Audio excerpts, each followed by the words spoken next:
So let's talk a bit about what's going on here.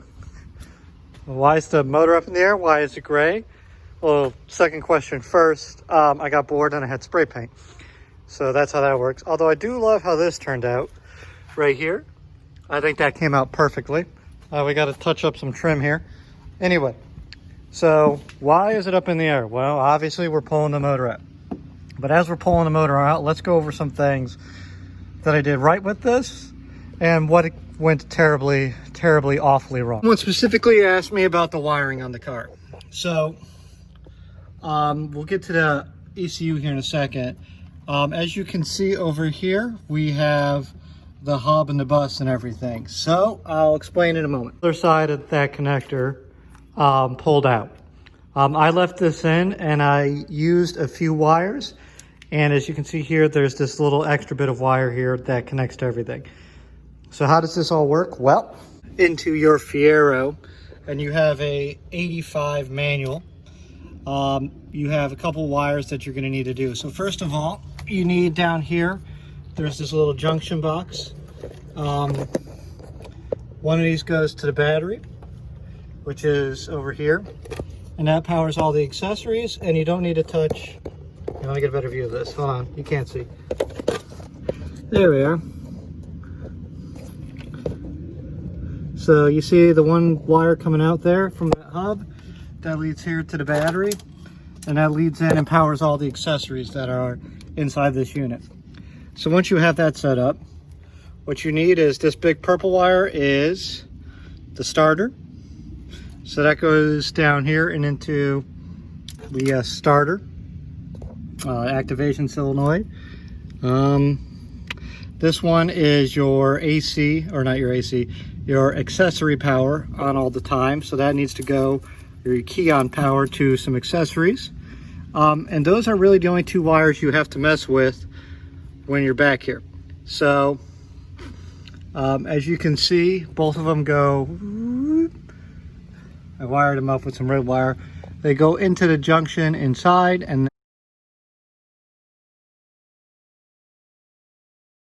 then the starter wire goes down there, and then that's red wire, ironically, is ground, so that's for the chassis ground.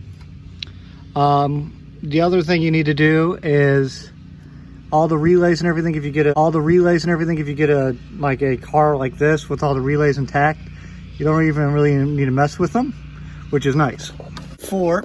I pulled out the pin relay in here. I labeled everything, and I used the Citroen guide to identify and wire up everything, which is a nice little way of doing everything, so you don't need too much. Let me pull this all up. So here's the key on power I wired in here. This is the alternator set up. So this is a diode and a bulb for the indicator light that I had to do. That just goes in from the alternator, in line here, and then back up to the battery. I did cover that in an episode or 2 or 3 of me troubleshooting that. The other big thing is down here, you can see this little clip right here. That's your fuel pump. So I ran the fuel pump from here, as you can see. So if you pull up a fuel pump diagram, this goes from here, runs into a bunch of wires, or this comes off of the ECM and into here, key on power for the fuel pump. So that was just worth doing. The stock connector for the fuel pump. A lot of this it's a cluster of wires, but it's one of the few things I know I did right, is we got all the wiring hooked up and set up. So don't be intimidated by all this. If this is something you want to do, just follow the lines, follow the Citroen guide, and just do it, and then just put this where it'll fit. Thanks to a Cub Cadet, a ratchet strap, and some ingenuity, we got this thing moved out. We scratched up the driveway just a little bit, so we're gonna have to take some stuff off of here just to stop it from doing that. But now that it's out, it's gonna be a lot easier to get wheels underneath it. Oh my God, though, look at this. So much room for activities going on in there. So we got, the only thing we forgot to grab, unfortunately, was our throttle cable. So I'm going to go see if we did any permanent damage to that. I hope not, but we shall see. Ooh, this thing is not liking how it is. Yep. Pulled out a little bit, but as you can see, it kind of still works. So we'll just hope we didn't do any irreparable damage to that. We also forgot to undo a couple vacuum hoses and such, but such is life. We got down there, we're going to disconnect those because we have new hoses on the new motor, but we'll do that here in a moment. First, we're going to kind of get everything situated. All right, it's multiple days later. You can see it is dark out now.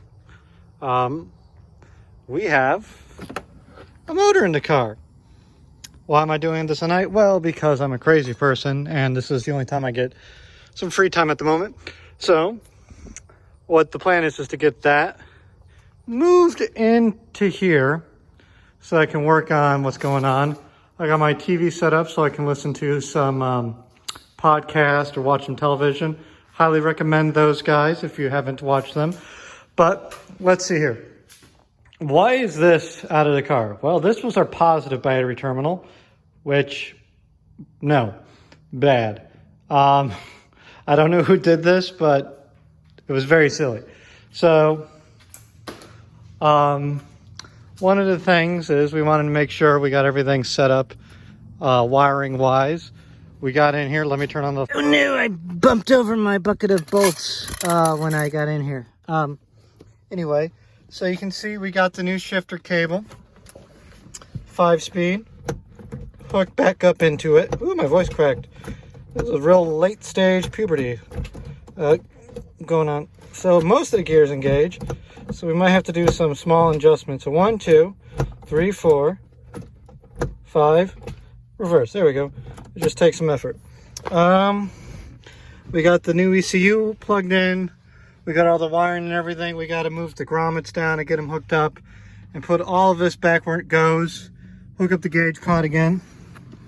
But we got lights on, which is good. We were making sure the wiring wasn't effed up with the negative, because I may or may not have put that on backwards for a hot second. So we got all our battery tenders hooked up at the moment. We got the Harbor Freight Speciality over there. And we got the nice old battery tender that we're going to switch to here in a moment, because it takes up a lot less space than the Harbor Freight one. We got our jerry-rigged lamp. We're going under there. We got some hoses to hook up for the gas line. And then once we get those hooked up and plugged in, we can try and crank this a little bit. I was thinking about trying to crank it without the fuel lines plugged in, but I don't want to spray fuel because our battery or our fuel pump is still hooked up. So that would be bad. So we're going to try doing that. We still need to do coolant and a lot of fluids and whatnot, but we're close enough that we can hook it up, and maybe we got a muffler on, so hopefully not wake up all the neighbors, but we should be good. So we'll give it a shot. We'll hook up those fuel lines and we'll see. We also had to, this was fun, all our brake lines were damaged in the back here, so we had to replace those all. I never did those before. I didn't want to show you all the wrong way to do it, so I didn't show it to you. But basically go out, buy the pre-made stuff from AutoZone or Advance Auto. They sell a little bending tool for like a couple of bucks. Just very slowly do that. We still got to bleed everything, and we got to adjust our parking brake so we don't go anywhere. We hooked up our clutch cable or clutch line, all that. So we should be good to go with a lot of this.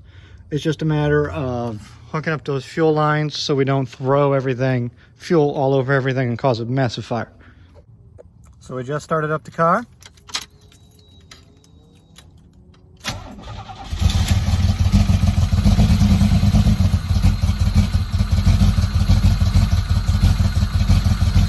Has some vacuum leaks, but it runs.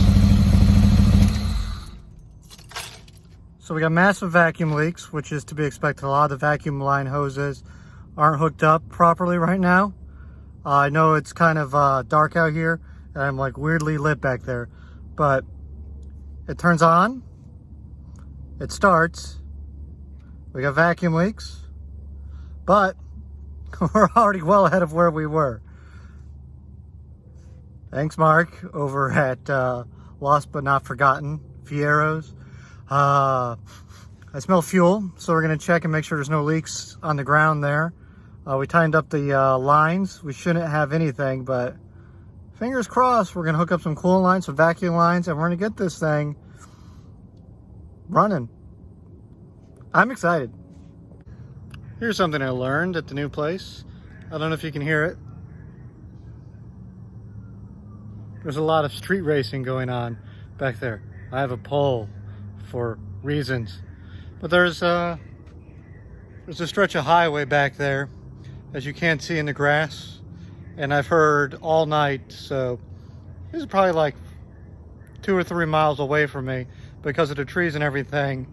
There's like a perfectly straight stretch of road that's probably about a mile long, maybe a half mile, for some drag racing, and it seems like during the COVID crisis, some people are taking advantage of it.